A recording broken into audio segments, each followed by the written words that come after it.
Howdy, folks. I'm back once again with another opening. And I know you're probably like, wow, what? It's so soon? Well, that's because there's a new Yu-Gi-Oh thing once a week almost this month. So I have one box of the Maximum Gold. Now, this is a pretty exciting, mostly, I think it's all reprints. Yeah, all reprint set. It has 4 packs, and there will be 7 cards in each pack, it says here. 2 premium gold and 5 gold letter rares. So they have, rares are in this. We have rares again. And then we have 2 premium gold rares. Now, gold rares were something that Yu-Gi-Oh fans were very, I don't know if mixed is the term that I'd want to use. People really didn't like the old gold rares. But from what I've seen, the new ones are actually very pretty looking. And I'm excited to crack into this. Now, there are some cards that I very much want. The number 1 card that I want to pull is Eldritch the Golden Lord. If I pulled that, I'm going to be very, very happy. So, and if you want to put a picture of that over here, that would be great. Eldritch the Golden Lord. But yeah, this is still the same webcam, so it's not going to be very pretty. I promise I'm gonna look into getting something nicer very soon. But let's just get into it. You know, I feel like I don't need to introduce as much because you all should know what the scoop is. I will try my best to explain the good cards in this, and let's begin. Gotta open this somehow. Come on. Konami's gonna watch this and they're gonna be like, what is up with this guy? Why did we send him these? Did we need to send him something to open with as well? Oh my goodness. Okay, there we go. We have access. Now, yeah, this is a kind of like a premium set in a sense. You know, they kind of want to have this as a special edition sort of thing. Like, as you can see, I'm gonna, you know, you open it up like this. Look. Oh, there's another little tab. Hang on. Yeah, see, like, okay, let me cut away from myself so I don't die. All right, there we go. There we are. Let's see, just like a sort of deal. There we go. Maximum Gold. Yeah, this is supposed to be a premium set. Everything is a reprint, so they want to position this as a special event sort of thing. Yeah, like I said, the gold rares haven't been around for a long time, and they got a revamp. So I'm gonna shuffle them up. Let's have a little fun with it. The gold, it's picking up a little wonky on the webcam, but let's just get into it. Let's just see what I get here. All right, first one, Mecha Phantom Beast Dracosack. Here we go. Hopefully it's a little bit better on the eyes this time. Mecha Phantom Beast Dracosack. Mecha Phantom Beasts are a pretty good deck. These days, you mostly use them in other decks just to put out a bunch of tokens, because tokens are always very, very good to have for tributes or for link summoning and all that sort of thing. Okay, we have Buster Blader, the Destruction Swordmaster. That's a cool one. This is Buster Blader is getting a lot of hype these days. For a long time, Buster Blader was very bad, but one of the cards that's in Buster Blader blocks your opponent from using their extra deck monsters. So if you can kind of turbo out that card and then get other Buster Bladers out and turn everything into a dragon, it is very easy to overwhelm your opponent. Now we have the first of the new gold rares here, if you want to just take a look. Alistair the Invoker. Now, Alistair is one of my favorite cards. I already have 3 of him, so it's not like I'm really looking too much for him. But the Invoked archetype is all about fusion summoning a bunch of very powerful fusion monsters. And as I said before, I really like fusion monsters. And so I'm happy to have an Alistair, a golden Alistair, to add to my collection. Maybe use it in my deck. And as you can see, this is the new gold rare, and like it's textured. You can feel the texture of of all the gold highlighting. It's very nice. I like it a lot. Barrier Statue of the Stormwinds. Now these cards are a little weird. The barrier statues, when they're summoned, neither player can special summon monsters except for each of its different attributes. This one is a wind one, so if you summon this monster, nobody can special summon anything except for wind monsters. And ooh, okay, another gold rare. We have Ghost Bell and Haunted Mansion. So again, I'm just gonna. Oh my goodness. Now this is an important card here. This is one of the Ghost Girl hand traps. They're called a hand trap because they work kind of like a trap card that you place face down, except you play it from your hand. And Ghost Bell's effect is if a card or effect is activated that includes any of these effects, discard this card and negate the activation. So if your opponent adds a card from their graveyard to the hand, deck, or extra deck, special summons a monster from the graveyard, or banishes a card from the graveyard, you can discard this and negate the effect. And you can only use it once per turn. So you just want to have this in your hand just in case your opponent tries to do something like that. And then you can stop them. Dark Lord Rebellion. I don't know if anyone's using this necessarily. I don't know who's playing Dark Lords right now. But, I mean, it sends one Dark Lord monster from your hand or face-up field to the graveyard, destroy one card on the field. Pretty simple stuff. If you're playing Dark Lords, there you go. Hidden Temple of Necro Valley for the last card in the first pack. Now, Necro Valley, Gravekeepers, very interesting deck. Was good back in the day. Nowadays, I don't think so. But the interesting thing is you can only activate this card if both a Gravekeeper's monster and Necro Valley are on the field. Neither player can special summon monsters except for Gravekeepers.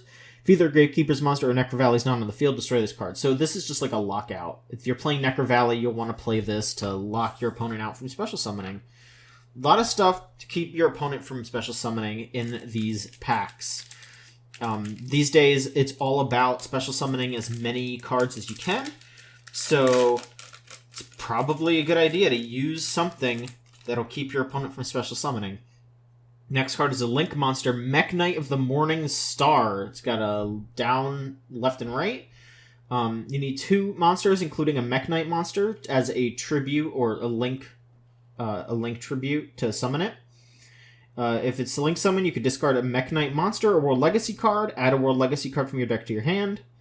You can only do that once per turn. If your Mech Knight monster battles a monster in a different column, your monster cannot be destroyed by battle. Also, you take no battle damage. So Mech Knights are all about playing with the columns on the board. Because before Link monsters, that was not very important. But now that we have Link monsters, they decided to make an archetype all about, hey, where are you putting things on the board? You have to pay attention to that because of Mech Knights. So, you want to make sure that you have your cards in specific places to make sure that they work right. And, here's a Dark Lord. Dark Lord Ixchel. Dark Lord Ixchel. Again, I don't really know who's playing Dark Lords right now. They're mostly about giving up your own life. You pay life points to activate effects for Dark Lords. Chaos Dragon Levianeer for another gold. God, this just looks so nice. It's not going to look as pretty on the bad webcam here, but so pretty. So pretty. Basically, this is a Chaos monster, and Chaos monsters are all about banishing light or dark monsters from your graveyard to activate effects. And Levianeer's effects is if you only use light monsters to summon it, you can special summon a monster from your graveyard in defense. Only dark, shuffle a random card from your opponent's hand into the deck, or a mixture of the two, destroy up to 2 cards in the field. And so really, you just want to figure out which one you want to use right now, because all of those effects are great. So it's all about figuring out what you need to use right now. Here's another Barrier Statue of the Wind. I guess they want me to use that card for some reason. Ooh, the Red Eyes Black Dragon. Now that is a card that a lot of people are using because it is material for the Red Eyes Dragoon card that is very powerful. I'm not going to read all the effects of Red Eyes Dragoon because I don't have them in front of me. But Red Eyes Dragoon is a very good card. And so people are going to want this. And I mean, you know, people are going to want this because it's Red Eyes Black Dragon. It is the original art in beautiful gold. So I am very happy that I pulled that. We have Brotherhood of the Fire Fist Buffalo. Fire Fists are sometimes good. They are mostly useful in Beast and Beast Warrior decks. You want to use those to sort of cycle in new cards, get a lot of advantage there. And Mage Power, this is a pretty simple spell card. The equipped monster gains 500 attack and defense for each spell or trap you control. So, you know, if you just equip it by itself, it's plus 500, but the more spell or traps you have, the higher its attack will go. Not really crazy, but it's not a bad card, especially if you're using it like a pretty basic deck that isn't, you know, like super meta or anything like that. So far, I've been pretty happy with all of the cards that I've pulled so far. None of these have been, like, bad. All of these have been pretty good. The first Monarch is our next card, the first card from the next pack. This is a trap monster for the Monarch deck. You can special summon this as an effect monster with a level 6, 1000 attack, 2400 defense. If it's summoned this way, you discard a card, then declare an attribute. This card becomes that attribute and can be treated as 2 tributes for this tribute summon of a monster. So Monarchs are all about tribute summons. So this is just an easy way to get something on the board that you can use to tribute summon for a Monarch. Extra Foolish Burial. Pay half your life points. That better be a good card then if you have to, you know, pay half your life points. Send 1 monster from your extra deck to the graveyard. You can only activate once per turn. You cannot set spell or traps during the turn you activate this card. So there are very good cards that you want to send from your extra deck to the graveyard. And, you know, I won't, you know, tell you all of them or whatever, but, you know, there's cards that activate their effects in the graveyard from the extra deck, so that is good. Oh, wow. We have another Ghost Bell in Haunted Mansion, but this is a different artwork. I guess I'm a little bummed that I got kind of the same card, but you know what? It's a different artwork. It looks really nice. That's okay. I'll take it. Guess Synchron Carrier. The Synchrons are just mostly for tuners and all that. This one here... you can normal summon 1 Synchron in addition to your normal summoner set.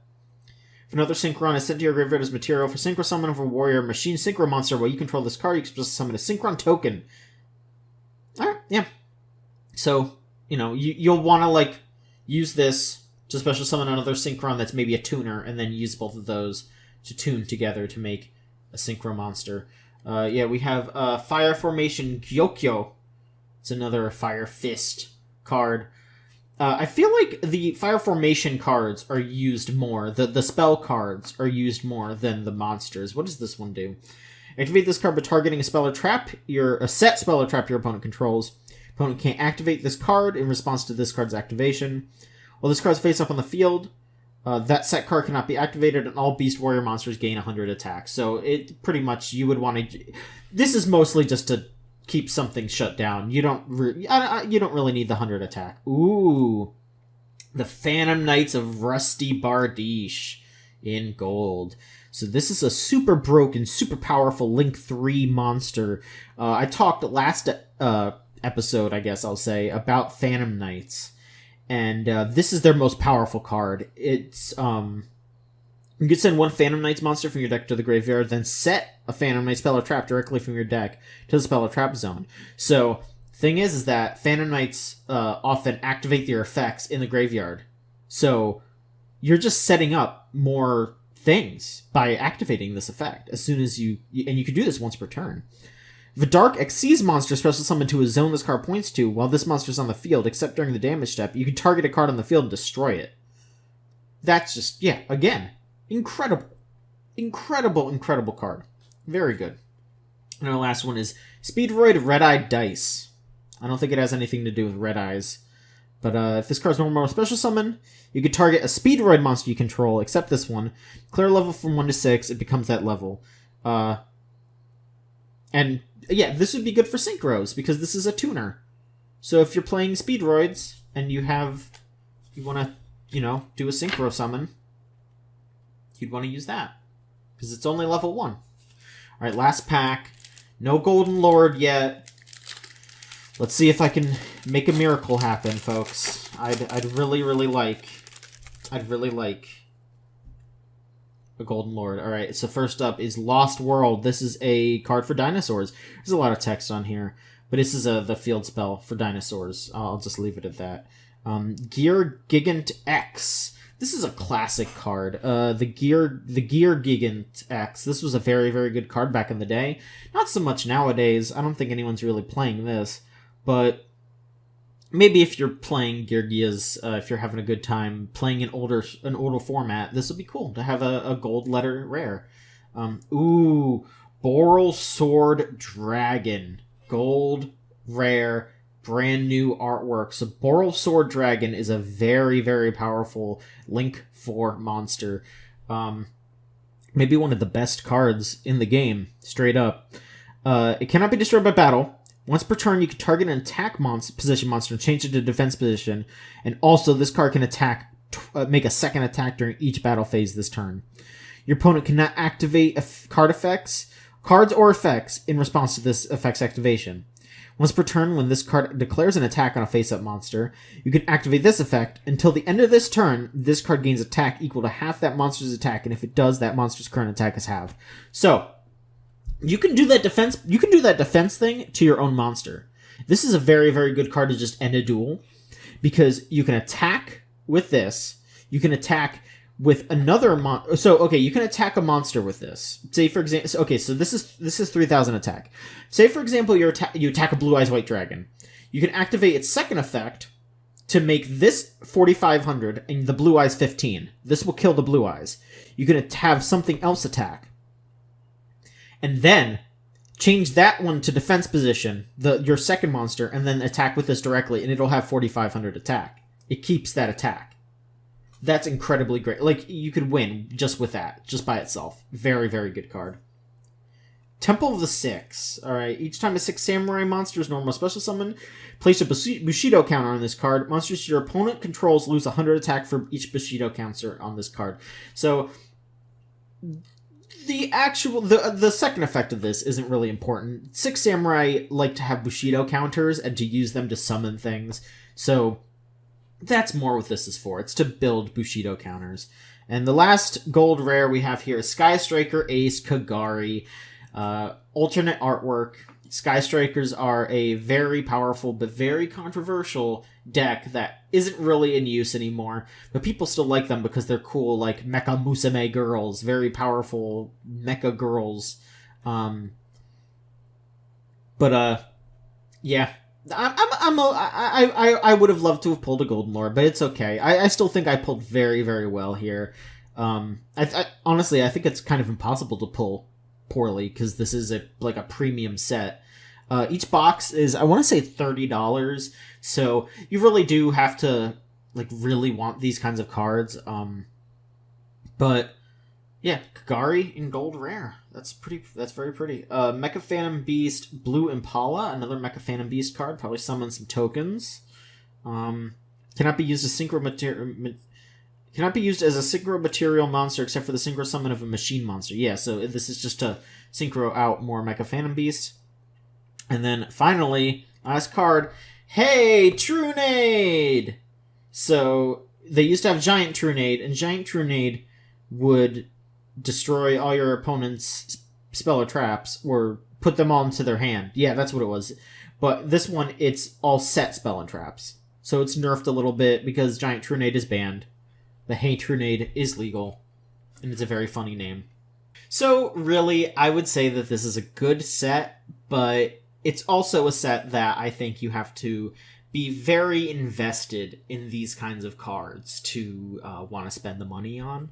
I would say, for your Phantom Rage, like last episode, that would be something that, you could go out and get a box and have a good time with it, as long as you know that this is what you want. That you want new cards for those archetypes, or to build these new archetypes. It's not a bad idea to buy just some packs of that even. But this is way more of an investment. It's $30. You don't get as many cards, you just get that many. but they're all good cards. They are pretty much all guaranteed to be powerful cards, and some of them are in that new, really, really beautiful, like, just, it's so nice. It's so nice, this new gold rare. So, again, I'd say just, take into account what you're doing. I would say, think about if you want specific cards, look into getting singles. But if you do want to just pick some up, $30 isn't that bad for these kinds of cards, these premium packs that, eventually these packs are going to get rare, and people are going to be hunting for these golden cards that are very, very pretty, very rare, and I feel like the older gold rares, they dropped in value because people didn't really like them, but people definitely like these, and I like these. So I think that it's not a bad investment, this one, but I would also say don't go crazy with it. Don't buy 1 million of them. You're not going to make your money back that way. I'd say just, have some fun, buy 1 or 2 boxes, and then get what you want, because, I'm not going to be chasing after Golden Lords like that. That's not a great idea. So that was Maximum Gold there. Again, I just gotta, I don't know, I'm almost going to feel bad throwing this out, I don't have a reason to have this, but it's so, it feels like an event opening this. Anyway, thank you all for watching this, and I'm going to go back to that. I got to get back to playing PlayStation. Thank you so much for watching, and have a good one. Have a good one.